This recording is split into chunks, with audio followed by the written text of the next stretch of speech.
Advanced Financial Accounting PowerPoint presentation. In this presentation, we will discuss translate financial statements of foreign subsidiary. Get ready to account with Advanced Financial Accounting.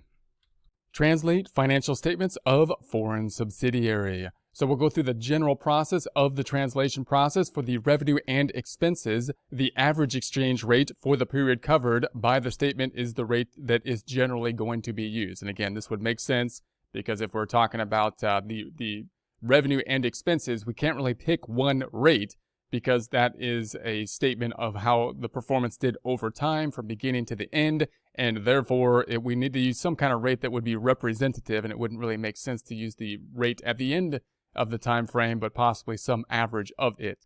So a single material transaction is translated using the rate in effect on the translation date.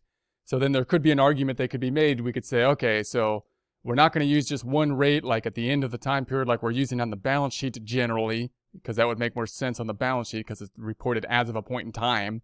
But on the income statement, yeah, it makes more sense for us to use some rate that's kind of reflective of the time frame. So possibly we'll use an average rate. But what if we have this really material type of transaction, this really large transaction? Maybe in that case, we should deviate from just an average rate and use the rate as of that point in time, more like a historical rate at that point in time.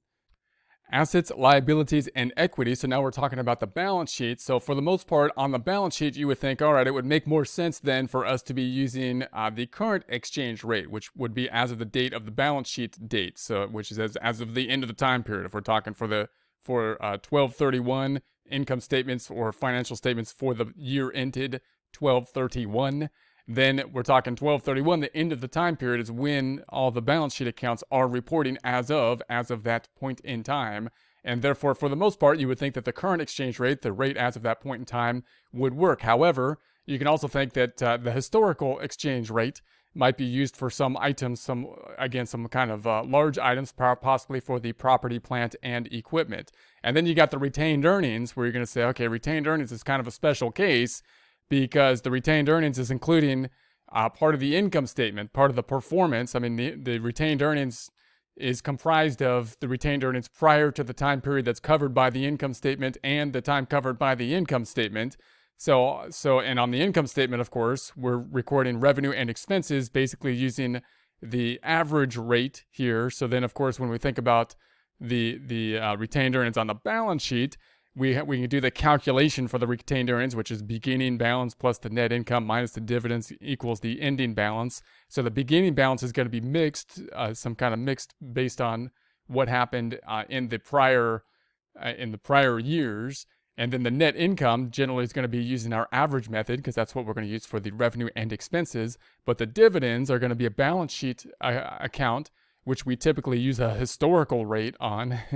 And that means that the ending balance, of course, is going to be mixed, and then it's going to roll forward to the next time period. So the retained earnings is a bit complicated because of that. So then we have the translation adjustment as part of the comprehensive income.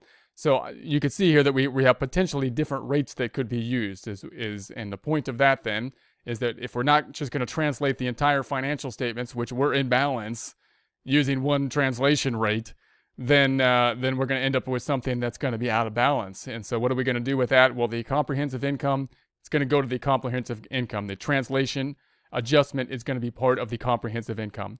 So comprehensive income includes net income and other comprehensive income.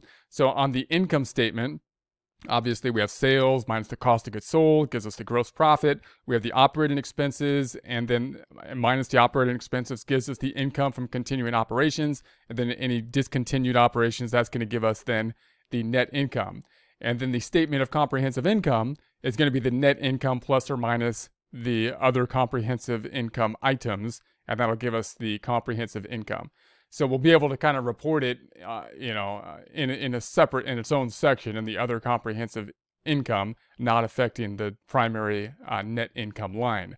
So other comprehensive income would include things like changes in foreign currency translation adjustments, unrealized gain or losses on available for sale securities may be in the other comprehensive income. Deferred gains and losses from certain derivative contracts could include things that may be included in other comprehensive income. other comprehensive income and statement of changes in stockholders' equity. Other comprehensive income is closed into accumulated other comprehensive income each period. So the other comprehensive income, we got the income statement, which we know are temporary accounts. We're going to basically have to close them out. Other comprehensive income, you can think about as like an income statement account as well. But normally the net income for a corporation is going to roll into retained earnings in the closing process. And then the other comprehensive income is going to roll into kind of like an equity account, something that's typically recorded in equity as well, but being called accumulated other comprehensive income. And the accumulated other comprehensive income is displayed separately from the stockholders' equity items.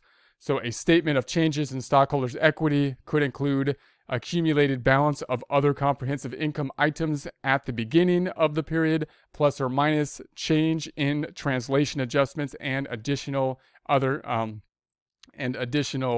accumulated other comprehensive income items. And that's going to give us the accumulated other comprehensive income balance at the end of the period.